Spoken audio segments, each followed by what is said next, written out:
வணக்கம் நண்பர்களே. சிவா எலி சீரியல் சியமா பரபரப்பா போயிட்டு இருக்குன்னே சொல்லலாங்க. பரபரப்பான கட்டத்துல அதிரடி திருப்பங்கடங்க நம்ம பார்த்த நேரம் தான் பார்த்தோம்னா, நம்ம சங்கரி சிவாவோட அம்மாவுக்கு பர்த்டே அப்படின்னு நம்ம இந்திராணிக்கு தெரிய வருது. இந்திராணி உங்க அம்மா பிறந்த நாளைக்கு நம்ம 10 பேர்த்துக்கு அன்னதானம் பண்ணலாம் அப்படின்னு ரெடி ஆகிறாங்க.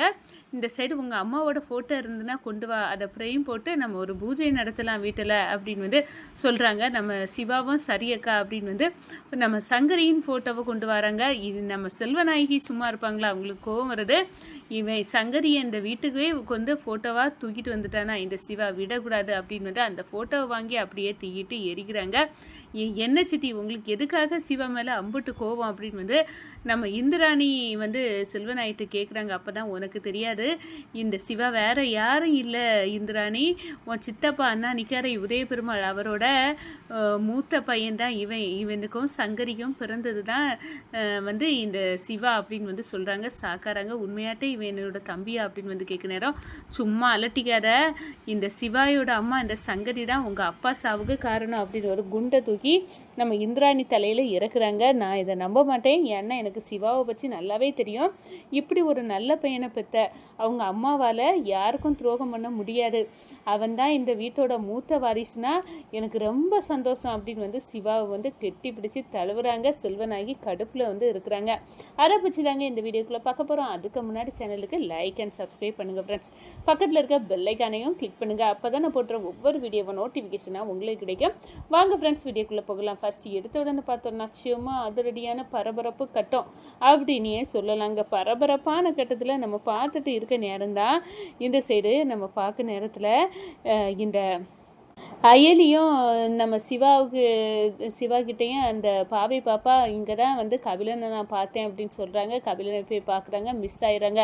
கபிலன் லோக்கலில் இங்கோடி தான் சுற்றிட்டு தெரியும். அவன் அமெரிக்காவில் போய் ஒரு நியூ கோர்ஸ் படிக்க போகிறேன் பிஸ்னஸ் சம்மந்தமாக அப்படின்னு நல்லாவே அண்ணியை முட்டாளாக்கிட்டு இருக்கான். அவனை விடக்கூடாது, கையும் களவுமா அவனை அன்னிக்கிட்ட மாட்ட வைக்கணும் அப்படின்னு அயலி கங்கணம் கட்டுறாங்க. அதோட பார்த்தோன்னா சிவா என்னோட அம்மாவோட பிறந்த நாள் வருது அப்படின்னு இந்திராணிக்கிட்டே சொல்லுறாங்க. இந்திராணி அதை கேட்டு இதை முன்கூட்டியே சொல்லியிருக்க வேண்டியதானே, உங்கள் அம்மா பிறந்தனால நம்ம செலிப்ரேட் பண்ணிடுவோம், 10 பேர்த்துக்கு அன்னதானம் பண்ணலாம், மற்றபடி உங்கள் அம்மாவோட ஃபோட்டோ இருக்கா சிவா, நான் அவங்கள பார்த்ததே கிடையாது, ஒரு ஃபோட்டோவை இருந்தால் காட்டு, அந்த ஃபோட்டோவை வச்சு ஃப்ரேம் பண்ணி எடுத்துகிட்டு வா, நம்ம இந்த வீட்டில் வச்சு பூஜை பண்ணுவோம் அப்படின்னு சொல்கிறாங்க. நம்ம சிவாவும் அயலி எல்லாருமே சந்தோஷப்படுறாங்க. ஒரு கட்டத்தில் பார்த்தோன்னா சிவா தன்னோட அம்மா ஃபோட்டோவை தூக்கிக்கிட்டு வராங்க. இந்தாங்கக்கா எங்கள் அம்மா ஃபோட்டோ அப்படின்னு சொல்ல நேரம், உங்கள் அம்மா ஒன்றை மாதிரியே சூப்பராக பார்க்க அவ்வளோ அழகாக இருக்காங்க அப்படின்னு சொல்கிறாங்க. அதை நம்ம உதய பெருமாள் பார்த்து சந்தோஷப்படுறாங்க. ஒரு கட்டத்தில் பார்த்தோன்னா செல்வநாயகிக்கு இதெல்லாம் பார்த்து கடுப்பாக இருக்குது. இங்கே ஓவராக தான் சிவா போயிட்டு இருக்கான். இந்த வீட்டில் இந்த சங்கரிக்கு ஃபோட்டோ வரதா, இதை என்னால் தாங்கிக்க முடியாது. சங்கரிக்கு இந்த வீட்டில் ஒரு உரிமையும் கிடையாமல் அவளை அடித்து விரட்டி கொன்னவனா, இப்போ என் கண்ணு முன்னால் இந்த வீட்டில் அவளுக்கு ஃபோட்டோவை வச்சு பூஜை பண்ண போகிறாவளா, அது மட்டும் கனவுலையே நடக்காது. நான் அதுக்கெல்லாம் வேட்டு வைக்க தானே இருக்கேன். எப்படி நான் அவங்க பக்கம் இந்திராணி பக்கம் இதை திசை திருப்பி விட்டு இந்திராணி கையாலேயே சிவாயை இந்த வீட்டை விட்டு அடித்து துரத்த வைக்கணும், அதை நான் செய்வேன் அப்படின்னு கோவத்தோட செல்வனாகி கொந்தளிச்சுக்கிட்டு, என்ன சிவா உங்கள் அம்மா ஃபோட்டோவை காட்டு பார்ப்போம், நான் பார்க்கட்டு அப்படின்னு சிவாட்ட கேட்குறாங்க. நம்ம சிவாயும் தன்னோட அம்மா ஃபோட்டோவை அக்கா கொண்டாங்க, நான் இவங்ககிட்ட காட்டுட்டோம் அப்படின்னு வாங்கி கொண்டு காட்டுறாங்க. அப்போ தான் அதை அப்படியே தீக்குச்சி வச்சு வெட்டி தீயிட்டு எரிக்கிறாங்க.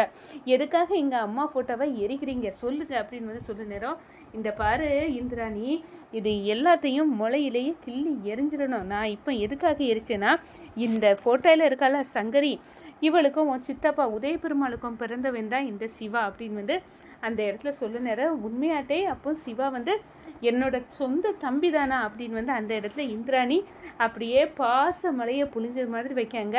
அப்போ தான் செல்வநாயகி, இதுக்கெல்லாம் ஒரு இடியாட்டு தானே வச்சுருக்கேன் அப்படின்னு அந்த இடத்துல ஒரு விஷ கொடுக்க கொட்டுனது மாதிரி, நீ பெருமையாக உன் தம்பின்னு தூக்கி வைக்க, இந்த சங்கரியால் தான் உங்கள் அப்பாவே இறந்தாரு அப்படின்னு அந்த இடத்துல பலார்த்தி ஒரு வெடிகுண்டை தூக்கி நம்ம இந்திராணி தலையில் போடுறாங்க. இந்திராணி யோசிக்கிறாங்க, சித்தி இப்படி சொன்னாங்கன்னா நான் நம்பிடுவேன்னா என்ன, சிவாவோட அம்மா ரொம்ப நல்லவங்களாக தான் இருக்க முடியும், ஏன்னா சிவாயோட வளர்ப்பு எனக்கு தெரியும், சிவாயை அப்படி அவங்க வளர்த்துருக்காங்க, அப்படி இருக்க நேரம் அவங்க தப்பாக இருக்க வாய்ப்பில்லை. சித்தி தான் ஏதோ வந்து அவங்களுக்குள்ள பிரச்சனையில் வந்து இப்படி சொல்லுறாங்க அப்படின்னு வந்து இந்திராணி வந்து புரிஞ்சுக்கிட்டாங்க.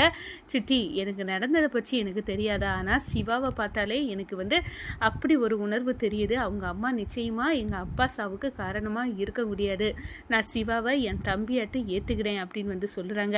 நம்ம உதயபெருமாள் ரொம்பவே சந்தோஷப்படுறாங்க. சிவாவுக்கு இந்த வீட்டில் உள்ள மரியாதையும் மதிப்பும் வந்து கிடைச்சிடுச்சு, இந்திராணி தம்பியாட்டே ஏற்றுக்கிட்டா அப்படின்னு வந்து அந்த இடத்துல சந்தோஷப்படுறாங்க. செல்வநாயகி, இது நடக்கக்கூடாதுன்னு நினச்சனோ அது நடந்துச்சு, நான் நடக்க விட மாட்டேன்.